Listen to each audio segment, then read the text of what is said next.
Okay, so I was out of town this weekend, so you catch me doing a video on homecoming week. It's camo day, obviously, so I am dressed up today.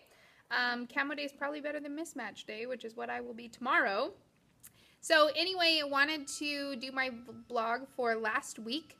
Last week was a crazy interesting week for me. I planned on being gone a couple days of the week and had planned some strategies. Then I had a family emergency come up. And didn't get to implement my strategies. Kind of got to see what happened in a blended classroom when you have those unexpected situations come up where you have to be out of the classroom.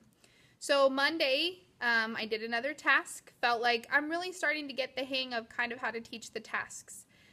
Feeling more and more comfortable with them all the time with the MVP curriculum, the Mathematic Visions project. Tuesday, and on Monday, I got to sign 2 more kids out of lunch study hall.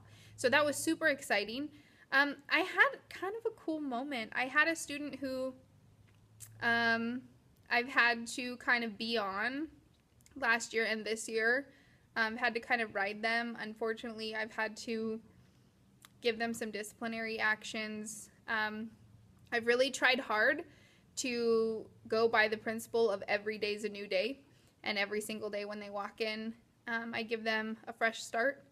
And it's like nothing ever happened, and we go for it again, and we see what happens, but still try to be consistent on those consequences. And he was one of my lunch study hall students, and I was amazed Monday. He said, "You know, Missy, you're one of my favorite teachers." He was saying, but, we were talking about a couple things, and I was shocked. I was totally shocked that he felt that way. It was just a reminder to me, my students appreciate me more for my consistency than always trying to just be their friend.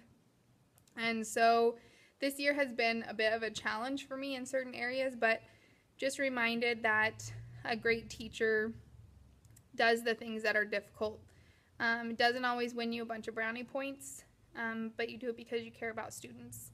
And so that was a pretty cool moment for me. Day 2, really early Tuesday morning, I had my youngest son. He was 2, had a severe asthma attack. So we were running to an emergency room. I ran into my classroom lady. My husband's packing the kid in the car with all of our breathing treatments, which takes a few minutes. And we live close to the school, so I ran into the school, wrote up notes on the board for my students, and so they would be ready to go. Had worksheet copies done up. And so I ended up being with my son on Tuesday and on Wednesday. And so gave them a set of RSGs to do from the unit we were in, and left notes on the board. Came in again early Wednesday morning, left more notes on the board for the next one, and the paper version. Now for me, when I'm gone, I don't ever have my students use devices when I'm gone. I don't want to ask my sub to keep track of all of my systems and processes and procedures and then come back and be irritated at them because an iPad went missing or something when they're only in my classroom once in a while. So my kids know, and I'm pretty clear about when I'm not in the classroom, we're not going to be using devices. I'll give you other situations. And so they were set up for that. I also know that when I'm gone, that means I need to plan some time into my instruction later on for kids to be able to get their answers in on the devices and things like that. Because that doesn't mean they just get to hand in a paper copy.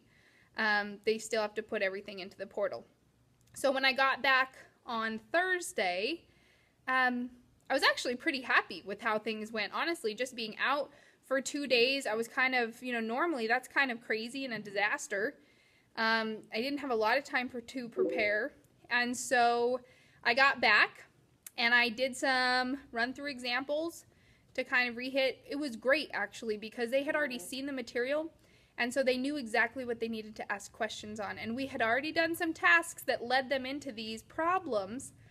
So I think it was great because they knew exactly what they were weak in or exactly what they were struggling in. It helped them ask more focused questions. So they worked a bunch more on Thursday. And then on Friday, they only got about 15-20 minutes to work on Thursday. So Friday, I just made this crazy work day. And we were still right on track for the week. Because I said these 2 sections are getting finished this week. The tasks, the RSGs, everything. And so Friday we had this work day. It was so cool. We do this thing in our school called the green ticket on Friday. If you were not absent at all, and if you have no missing assignments, you get a green ticket. and green tickets go in the pot, and once a month they draw for green tickets. So like last month, I think the student got I think we drew 3 students, and I think they got gift certificates to the Pizza Factory, and I think somebody got like a parking space for a month right in front of the school or something. I mean, it was kind of cool. The kids were excited about it. So I sat right in front of my Brain Honey portal the whole hour, and kids were bringing me iPads and paper, you know, to ask questions, but I also got to go, hey, you know, Joey, you're only one thing away, you know, get that green ticket done, you're so close, and hey, so-and-so, you've only got 3 questions left, let's make it happen, and so-and-so, I noticed you haven't turned anything in yet at all today, you know, is there something going on? And I was able to just kind of call them on stuff all day long. It was so awesome, and I was surprised. It really motivated the kids. They got a lot done that day, just from me being able to watch exactly where they were, exactly how on track everything was. So overall, I was very happy with the week. It was a pretty crazy week for me personally, but overall I thought it was a great week. This week that I'm going to be recording the video for, I have Tom Luna coming to my classroom on Friday. He's only here for part of one class, so that's going to be interesting to see how that goes. I think he'll like it. I hope he'll like it. We're sure not going to change anything. We're pretty excited about what we're doing, so hopefully he likes what we're doing. It is homecoming week, so he's going to be walking into a school that has paper decorations everywhere, and kids are going to be, it's going to be Friday, so it'll be Spirit Day, so that's kind of cool. So anyway, I'll give you guys an update on that and how that goes. One topic I'm finding that I'm trying to learn more about is how to do behavioral management in a blended classroom. I'm struggling a little bit more this year with behavioral management, and I'm not sure if it's just a phase or if it's something that's really coming from the blended learning. And I know it's probably something I need to get stronger at, but it is something I'm exploring and I'm asking questions about. If you are in a blended classroom and you do some things that you just think are super effective behaviorally, I would love to hear about them. Please shoot me a message on Facebook or connect with me on email from the cami.org site. That's the school district that I teach for. But that is something I'm going to look into more and really start researching, because I feel like there's got to be some connection of a way that I can do better at behavioral management in my classroom in a blended environment. So anyway, next week will be an interesting one, you know, trying to do everything with homecoming week and having Tom Luna show up. So we'll see how it goes. It should be great, hopefully. And I will post a video again next week. All right, thanks.